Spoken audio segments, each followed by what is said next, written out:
Olá, obrigado pela paciência, obrigado pela parceria de estar aqui nesse terceiro módulo. Esse é um módulo que eu vou chamar mais de teórico.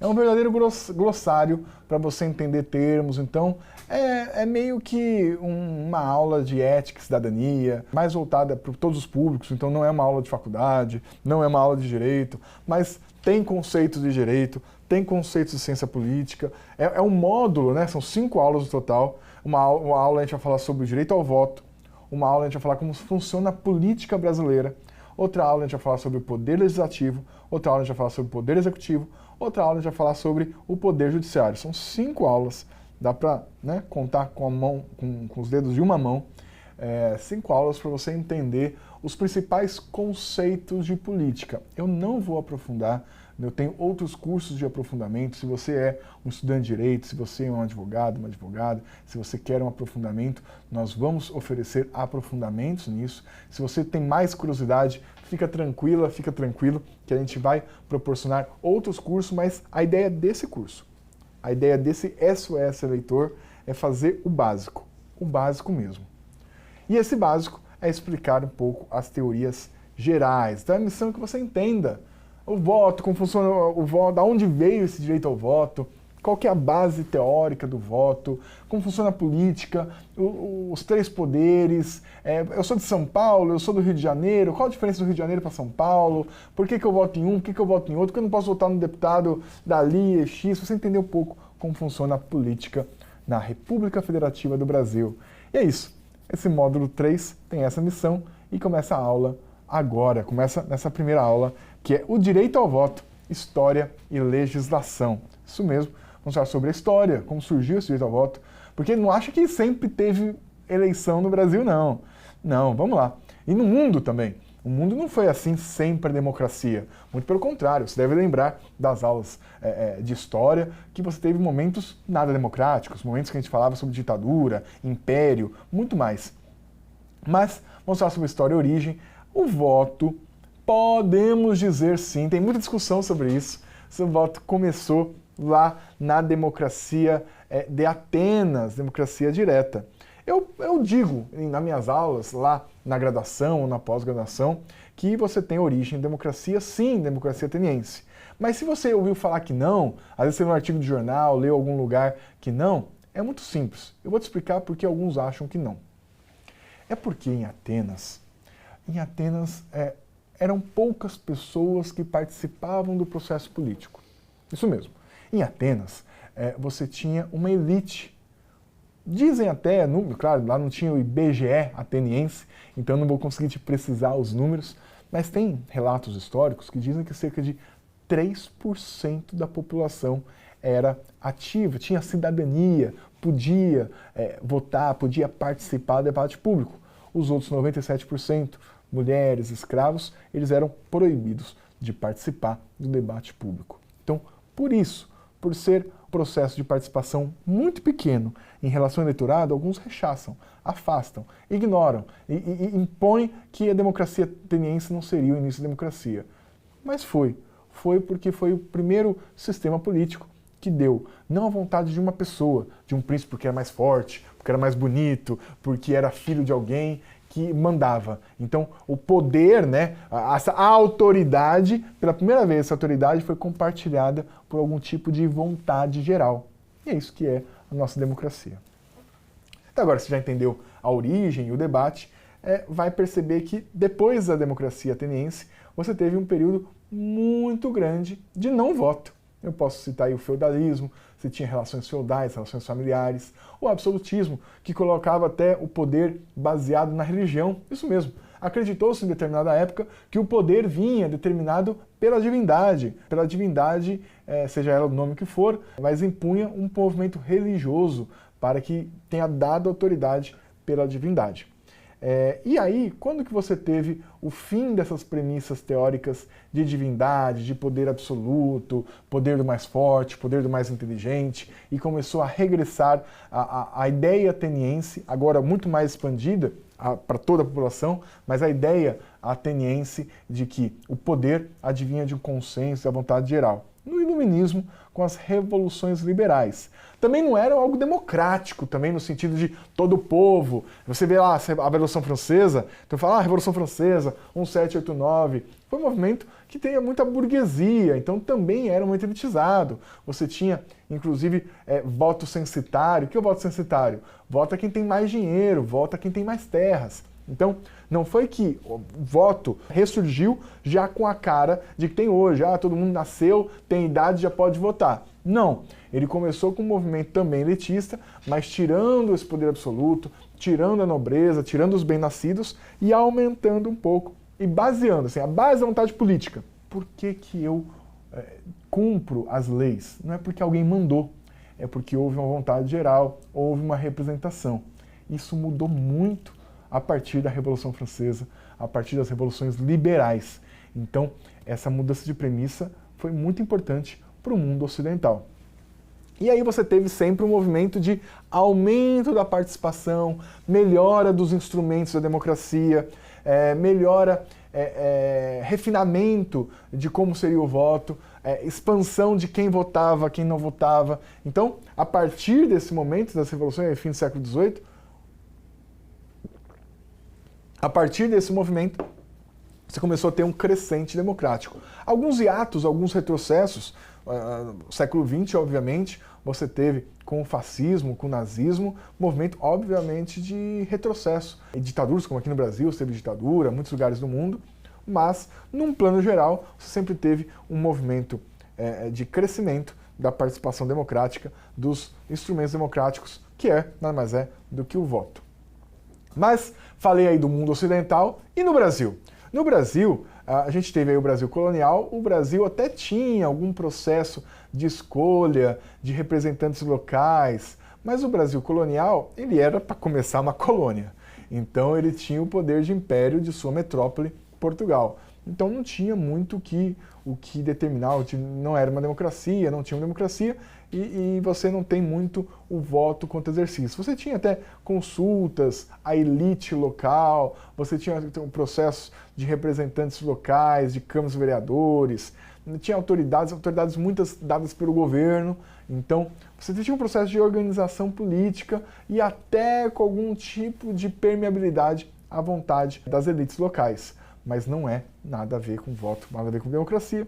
O Brasil imperial, aí você já muda, você já tem alguma coisa, né? Mas era um império, tinha o poder do imperador.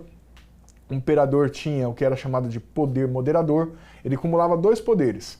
Poder executivo, que a gente vai falar, vai ter uma aula só sobre isso, e poder moderador, que é um poder acima dos poderes.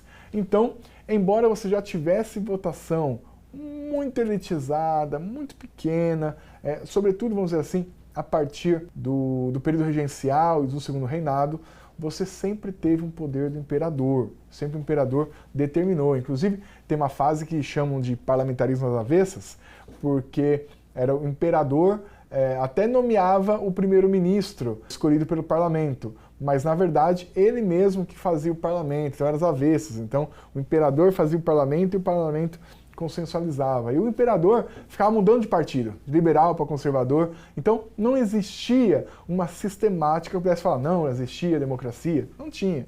Existia votação? Existia, mas você não tinha nenhum processo de garantia de votação, ainda era muito poder do imperador, muito. Embora as elites brasileiras já tivessem mecanismos de influência no poder político, de influência na autoridade estatal. Mas aí nós tivemos um golpe de Estado, até porque foi um golpe de Estado, que foi a proclamação da República. A proclamação da República é muito interessante, porque muitos dos que estavam lá para proclamar a República eram até monarquistas. Eles queriam, na verdade, o federalismo. Você não sabe o que é federalismo, mas eu vou te explicar mais tarde. Alguns não sabem, melhor dizendo, mas eu vou te explicar melhor daqui a pouco. E acabou que tendo, pela luta federalista, que é, na verdade, a existência de estados, de descentralização do poder, acabaram entrando para o movimento republicano e proclamaram a República. O Marechal Deodoro da Fonseca proclamou a República lá em 1889, às vezes de data minha memória falha, mas acho que essa está na cabeça, foi em 1889. Mas aí no slide também, você teve a proclamação da República, a Constituição demorou um pouquinho para ser feita, era de um jeito, aí mudaram, enfim, mas começou a ter voto já direto, mas não universal. Ou seja, não eram todos que votavam, você tinha um processo de elite muito grande. Mulheres não votavam, os pobres não votavam, a população em geral ainda estava alheia do processo político, mas começou com o poder de eleger o presidente da República não é mais, era antes imperador, que era meio divino, meio por causa da tradição, de quem era filho. Agora não. Agora o poder era escolhido no voto. Então é o começo da República, é o começo embrionário da democracia, porque não era tão vasto, não era tão distribuído esse poder à população. O primeiro eleito, o Marechal Deodoro e o Marechal de Ferro, Floriano Peixoto, foram por meio desse movimento revolucionário, então não deu tempo de serem eleitos. O primeiro que foi eleito foi Prudente de Moraes, já no que a gente chama de República do Café com Leite, que nada mais é do que um acerto entre a elite cafeeira paulista e a elite cafeeira mineira. E isso continuou, né, porém, com a crise de 29, com a crise do café, e as elites começaram a perder esse poder econômico, e uma insatisfação geral dos outros estados com vamos dizer assim, com esse monopólio do poder político, você acabou tendo um processo revolucionário, um golpe de 30, que deu poder ao Getúlio Vargas. E por que eu estou falando muito desse golpe de Estado de 30? Porque, embora seja um golpe de Estado, esse golpe de Estado existiu junto com a democracia, junto com o aumento do poder do voto. Porque foi no regime de Vargas que você teve o voto das mulheres, que o voto virou secreto. Assis Brasil ajudou até, deu seu apoio a Getúlio Vargas em troca de um Código Eleitoral, Código Eleitoral 34. E nesse Código Eleitoral de 34 buscou combater o quê? As fraudes eleitorais que haviam na República do Café com Leite. O voto era muito...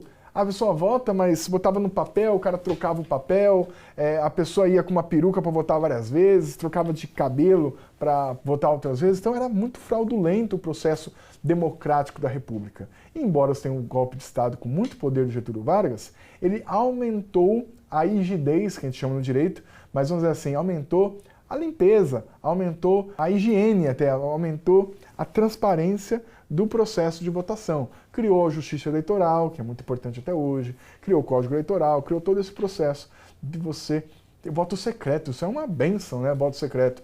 É muito importante isso. Então foi ainda num período, vamos dizer assim, de ditadura, de regime de força, e você teve um aumento da nossa capacidade de votar. Porém, nós tivemos o golpe dentro do golpe. Em 37, você vai perceber que 37 já era um movimento muito conturbado, você teve a Segunda Guerra Mundial, 39 a 45, então o nazismo estava muito forte, o fascismo estava muito forte, e você teve um golpe dentro do golpe, que diminuiu muito, suspendeu as eleições e impôs um regime verdadeiramente autoritário, uma constituição que a gente chama de polaca. Polaca porque vinha da Polônia, um regime autoritário da Polônia. Então você acabou com o processo democrático, que só voltou no fim de Getúlio Vargas, do período da era Vargas, em 1945, fim também da Segunda Guerra Mundial, que você teve um processo de redemocratização. Você manteve o voto secreto feminino, aumentou o voto, embora ainda não cobrindo os analfabetos. Os analfabetos votam hoje, eles não podem ser votados, mas podem votar.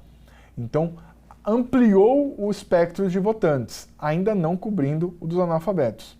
E aí você teve todo um processo de redemocracia que teve outra ceifa, outro hiato, que foi a ditadura de 64, o golpe militar de 64, que você teve em alguns momentos algum tipo de votação, mas você teve os senadores biônicos, você tinha um regime muito forte, você teve um bipartidarismo forçado. Então, onde foi que a ditadura fez? Em vez da ditadura tirar o direito de voto, ela tirou o direito de escolher os candidatos. Por quê? Ela extinguiu os partidos políticos, criou 2 partidos. A Arena, que era o partido dela, que ela mandava, e o MDB, oposição, mas que ela também mandava. Então, em vez de ela tirar o direito de voto, ela fez uma intervenção na escolha dos candidatos. A intervenção no processo político. E não existia partido. Na verdade, existia, mas os partidos que ela tinha pleno domínio. teve todo um movimento para voltar à democracia. As pessoas votavam, mas não era democracia. Não tinha votação direta para presidente da República, enfim. Você teve um movimento chamado Direta Já. Toda a sociedade estava clamando assim, olha, votar, mas para votar para presidente. Eu quero votar para presidente. Então, teve momentos diretas muito fortes, as pessoas foram para a rua. Num primeiro momento, não ganharam. Então, o primeiro presidente pós-democracia ainda foi indireto. Que foi quando foi eleito Tancredo Neves, que com seu falecimento antes de tomar posse, quem assumiu foi José Sarney. Mas o primeiro presidente pós-ditadura não foi de diretas, ainda foi indireto pelo colégio eleitoral. Mas aí você conseguiu, com esse movimento Direta Já, que não conseguiu o principal sucesso, você conseguiu derrubar a ditadura, você conseguiu convencer a população de que os militares devolvessem o poder ao poder civil.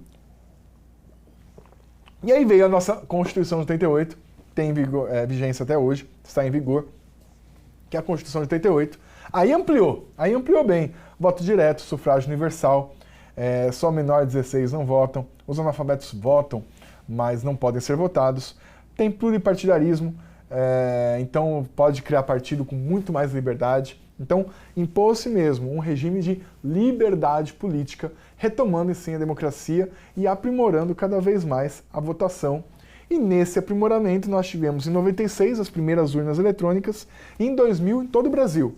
Além de você ter processo democrático, além de você ter participação política, você tinha a ferramenta tecnológica da urna eletrônica para tornar mais célere, como foi recentemente o ministro Alexandre de Moraes disse. É um orgulho, né, aos servidores, aos próprios brasileiros, as brasileiras, terem esse processo de eletrônico de cômputo dos votos, de votação. Mas estamos em 2022, com muito mais desafios. Agora você tem o WhatsApp bombando, Instagram, você tem o que a gente chama até de tecnopopulismo, ou desafios tecnológicos, de ter muita informação, mas às vezes informação que ainda não é de qualidade, que ainda não é o que você gostaria. Então, com isso, você tem, em 2022, esses desafios. Você tem ferramentas importantes de democracia, a Constituição dá, você pode aí ver no slide, plebiscito, referendo, tivemos referendo de armas faz um tempo, iniciativa popular, que é o direito de você propor leis, e, sobretudo, o voto, que já te expliquei, é obrigatório para maiores de 18 anos e menores de 70 anos, e facultativo para os analfabetos, para os maiores de 70 e os maiores de 16 e menores de 18 anos. E hoje você tem democracia e é por isso que você está aqui, porque você vai votar e quer se preparar cada vez mais, quer se preparar cada vez melhor para votar bem. E votar bem é votar como? Votar bem é votar de acordo com sua consciência, de acordo com as suas informações, com o seu desejo de Brasil, com o seu desejo de sociedade. E isso a gente vai estudar um pouco mais para votar melhor. Eu e você. Tá bom? Obrigado.